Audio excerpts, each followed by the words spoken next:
Friends, ഇന്ന് hamster token നമുക്ക് എങ്ങനെ വിഡ്രോവൽ അടിക്കാമെന്നാണ് കാണിക്കുന്നത്. ഇത് ഞാൻ നോക്കുന്നത് ബൈബിറ്റിലാണ്. ബൈബിറ്റിൽ നമുക്ക് ഏത് രീതിയിൽ നമുക്ക് ചെയ്യാൻ പറ്റും നോക്കാം. ബൈബിറ്റിൽ UID നമ്പർ, അതിൻ്റെ അഡ്രസ്സ്, മെമ്മോ നമ്പർ, ഇത്രയും 3 എണ്ണമാണ് നമുക്ക് വേണ്ടത്. അതിനായിട്ട് നമുക്കിപ്പോൾ ബൈബിറ്റിലോട്ട് പോയി ഇത് എങ്ങനെ ചെയ്യാം, വിഡ്രോവൽ എങ്ങനെ കൊടുക്കാൻ എന്നാണ് കാണിക്കുന്നത്. ഫസ്റ്റ് നമുക്ക് ഇതിൽ ഡെപ്പോസിറ്റ് എന്ന് പറയുന്ന ഒരു ഓപ്ഷൻ ഉണ്ട്. അത് ക്ലിക്ക് ചെയ്തതിന് ശേഷം ഡെപ്പോസിറ്റ് ക്രിപ്റ്റോയിൽ സെർച്ച് കൊടുക്കുക, HMSTR. അത് കൊടുക്കുമ്പോൾ ഹംസ്റ്റർ എന്ന് കൊടുക്കുമ്പോൾ തന്നെ അതിൻ്റെ ഡെപ്പോസിറ്റിൻ്റെ അഡ്രസ്സ് വരുന്നതായിരിക്കും. അത് ടോണിലാണ്. ടോൺ ക്ലിക്ക് ചെയ്യുമ്പോൾ തന്നെയാണ് ഇങ്ങനെ വരുന്ന ഒരു അഡ്രസ്സ് വരും. അത് വായിച്ച് നോക്കുക. ഫണ്ട് പോവാത്ത രീതിയിൽ നമ്മൾ ചെയ്യണം. അതിനായിട്ട് നമ്മൾ അതിൻ്റെ അഡ്രസ്സ് നമ്മൾ കോപ്പി ചെയ്യണം. അപ്പോൾ അതിൻ്റെ അഡ്രസ്സ് കോപ്പി ചെയ്യുക. അതിൻ്റെ മെമ്മോ നമ്പർ അതിൻ്റെ തൊട്ട് താഴെ ഉണ്ടാവും, അതും നമ്മൾ കോപ്പി ചെയ്യുക. ഓക്കെ, അപ്പോൾ അഡ്രസ്സ്, മെമ്മോ നമ്പർ ഇത് രണ്ടും കോപ്പി ചെയ്തെടുക്കുക.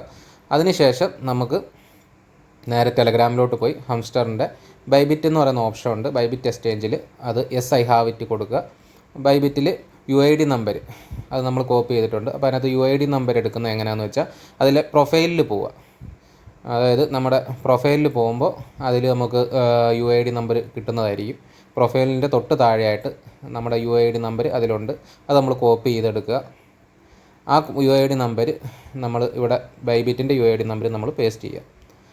അതിനുശേഷം ഹംസ്റ്റർ ഡെപ്പോസിറ്റ് അഡ്രസ്സ് അപ്പോൾ നമ്മൾ കൺഫേം ചെയ്യേണ്ടതുണ്ട്. കാര്യം ഏതെങ്കിലും ഒരു നമ്പർ മാറിക്കഴിഞ്ഞാൽ നമ്മുടെ വാലറ്റിലേക്ക് ഈ ഫണ്ട് വരില്ല, നമ്മൾ ചെയ്തതൊക്കെ വേസ്റ്റ് ആവും. അതുകൊണ്ട് തന്നെ ബൈബിറ്റ് UID നോക്കുക.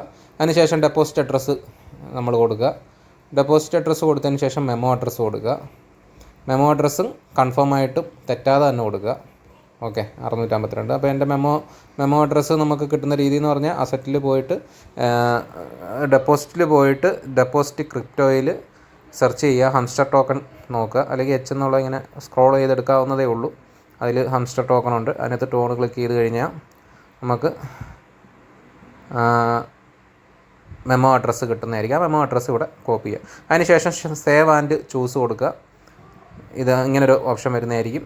താങ്ക്സ് കൊടുക്കുക. അത് കഴിഞ്ഞ് കഴിഞ്ഞാൽ നമുക്കിപ്പോൾ നിലവിൽ നമ്മുടെ ഇത് വാലറ്റിലേക്ക് വരുന്നതായിരിക്കും. 21-ാം തീയതി വരെയാണ് ഇതിൻ്റെ ഇത്. അപ്പോൾ എല്ലാവരും 21-ാം തീയതിക്ക് മുന്നേ തന്നെ ഈ അഡ്രസ്സ്, ഈ കാര്യങ്ങളെല്ലാം ചെയ്തു വെക്കുക. അതിനുശേഷം നമുക്ക് എക്സ്ചേഞ്ച് വഴി നമുക്ക് ചെയ്യാൻ കഴിയുകയില്ല. അതുകൊണ്ട് എല്ലാവരും ശ്രദ്ധിക്കുക. ഫസ്റ്റ് ബൈബിറ്റിൽ നമുക്കൊരു അക്കൗണ്ട് എടുക്കുക, അല്ലെങ്കിൽ നമ്മുടെ ബൈനാൻസിൽ ഒരു അക്കൗണ്ട് എടുക്കുക. ഇതിപ്പോൾ ബൈബിറ്റിൻ്റെയാണ്. ബൈനാൻസിലേക്ക് എങ്ങനെ വിഡ്രോ ചെയ്യാമെന്നുള്ളത് അടുത്ത വീഡിയോയിൽ കാണിക്കുന്നതായിരിക്കും. ഇതിപ്പോൾ ബൈബിറ്റിലേക്ക് വിഡ്രോ കാണിക്കുന്നതാണ്. ഇത് സെപ്റ്റംബർ 26-ന് നമുക്ക് ഇത് ലോഞ്ച് ചെയ്യുന്നതായിരിക്കും. അപ്പോൾ ബൈ ഫ്രണ്ട്സ്, എല്ലാവരും ഇത് ശ്രദ്ധിച്ച് ചെയ്യുക.